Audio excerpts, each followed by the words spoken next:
how did you learn about crypto? What were some of the things you were doing before it? And really, what was that like thing that attracted you to come into this space? I grew up playing music. I was a music major. I love music. Everything was about music.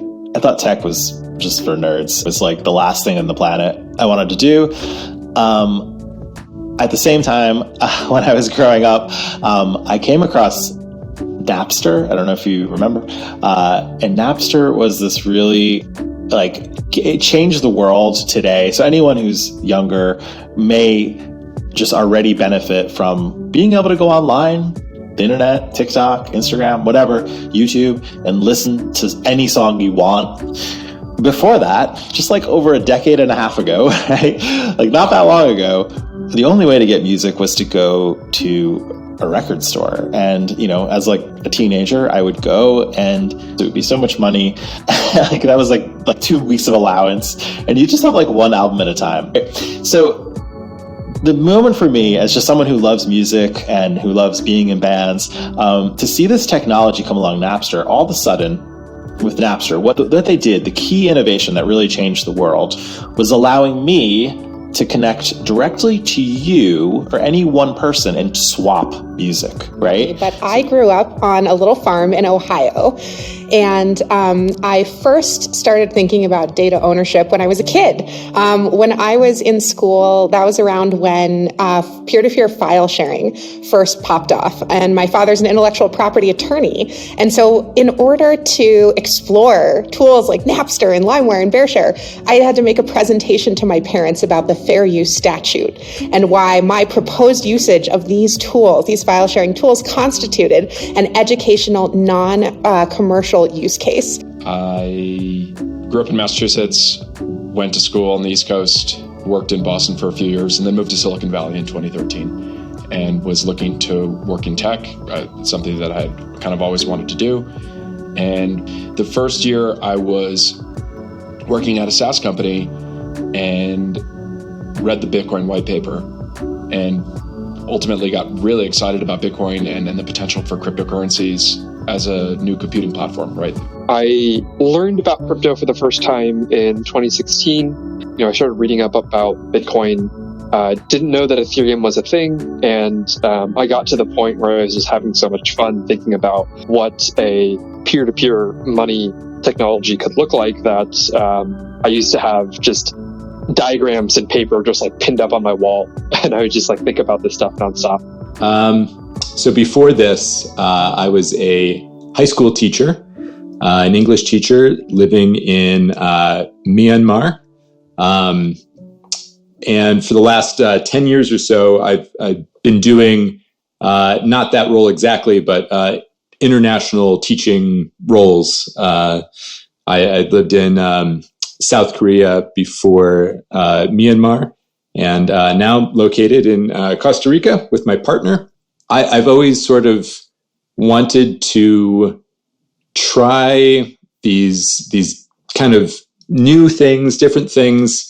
I've never been too comfortable or satisfied just kind of doing the normal thing, the status quo. I'm talking mainly when it comes to my job, whatever I'm doing at the time.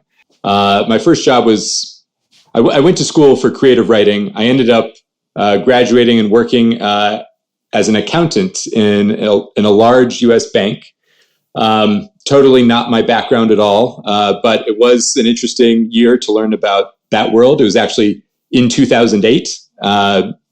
So I was seeing the financial meltdown from that perspective.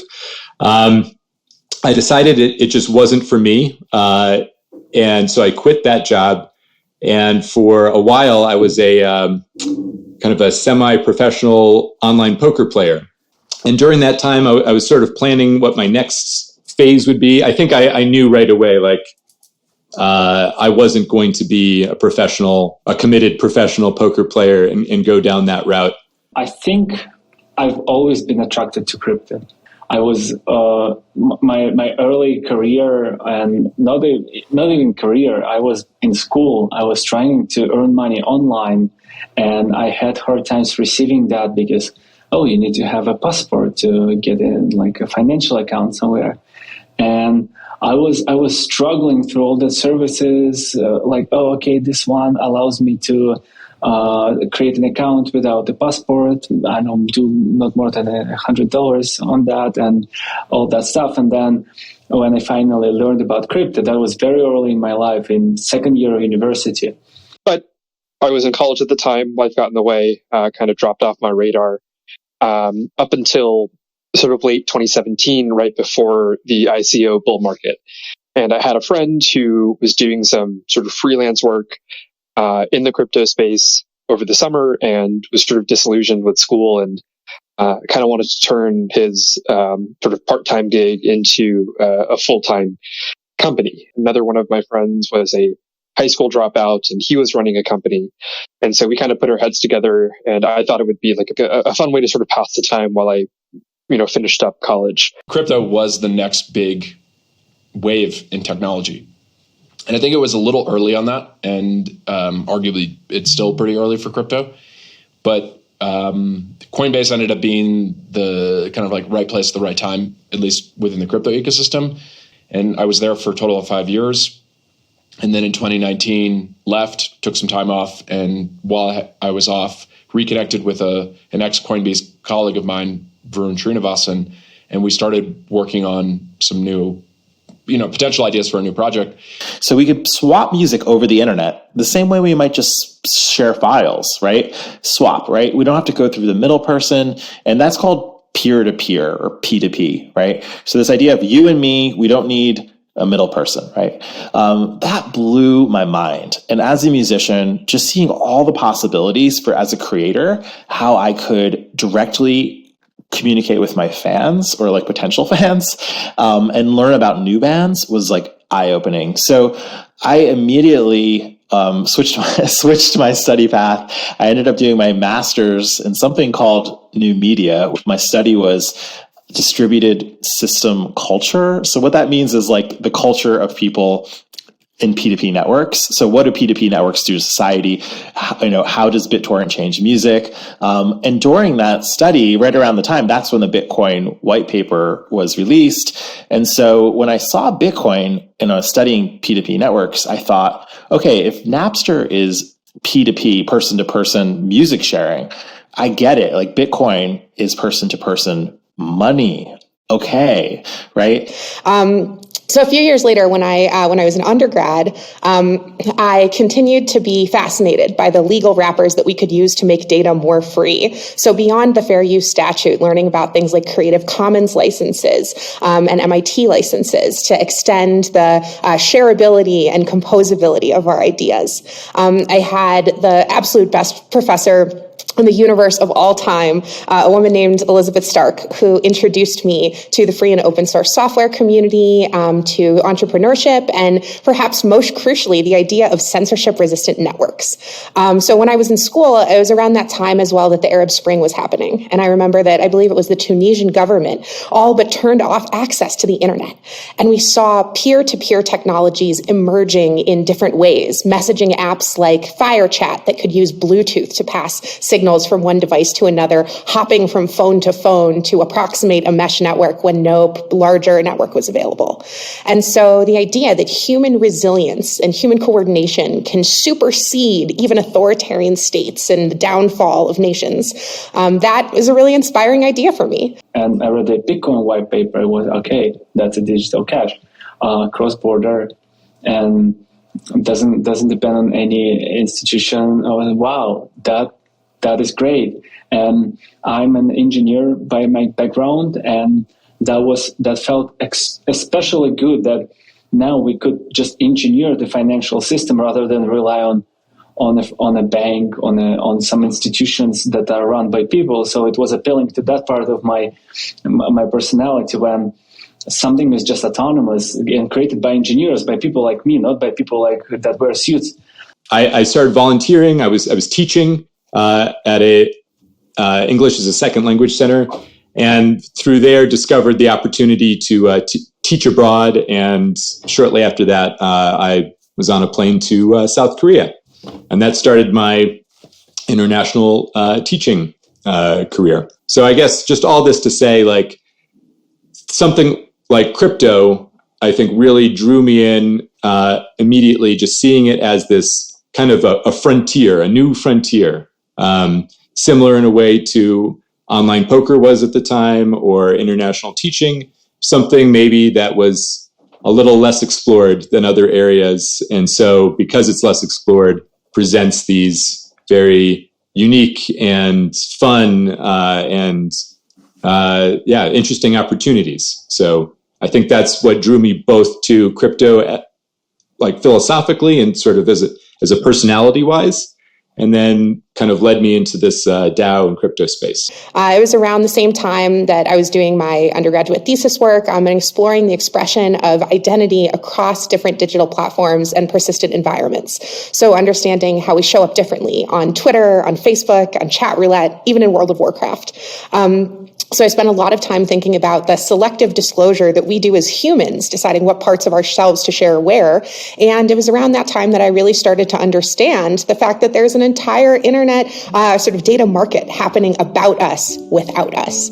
I spent a few years working on human-computer interaction through connected devices. So early connected devices like, home hardware like toothbrushes and mirrors, as well as working on early autonomous vehicle experience design. I also spent a little time working with another one of my beloved professors at Berkshire Hathaway before I spent a little under 5 years at Consensus working on Ethereum ecosystem development, and really where I solidified a lot of the ideas that I have and philosophies that I hold about identity as it can exist in Web3. But to sort of back up, what really captured my imagination about the self-sovereign future, about a connected world where we could live and show up in any digital or physical environment and receive a personalized experience, all of that comes from when I first fell in love with Bitcoin, because it allowed us to generate identities that could interact with others and prove things without having to ask for anybody's permission. And so before I knew the term Web3 or, could even envision this, the incredible landscape in which we work now, it was that first instance of a censorship-resistant network with autonomous key pairs in a manner that was more, that offered an alternative settlement layer to the carceral state. Like, that was pretty wild for me. And the idea that we both got excited about was answering the question, how could you make RSS competitive with Twitter? And so the initial name of the project was RSS Plus, and that ultimately turned into Farcaster, which we've been working on for the last 2 years. And I fell down the rabbit hole. Since then, I'm in crypto. It was 2012. It was 10 years ago. Then the money started rolling in, and I got really invested into the space and got pulled down the rabbit hole. And I made this decision to, okay, I'm going to not accept this job, and I'm just going to fully dive down the crypto rabbit hole. And we did. And so I did that for about a year and a half. First time running a company, I was the oldest person on the team at 21, 22. So we made a lot of mistakes, and about a year and a half in, we had to shutter the company. And I just kind of got burned out from crypto. I got burned out from, being in the space. I ended up heading over to a Bay Area SaaS company for about a year and a half there as a writer. As with most things in crypto, it's, once you get into the space, it's really hard to get out. And so about a year and a half into this company, I got bored of the work that I was doing, even though it was super technical and super interesting, and it wasn't the same as crypto. And so I was gearing up to quit my job and just do some freelance technical writing. But just around when I was about to make that switch, Bankless DAO launched, and just the amount of enthusiasm, energy, that was a signal for me, right? And I basically just quit my job. Yeah, I took the leap of faith, and my life has really not been the same since.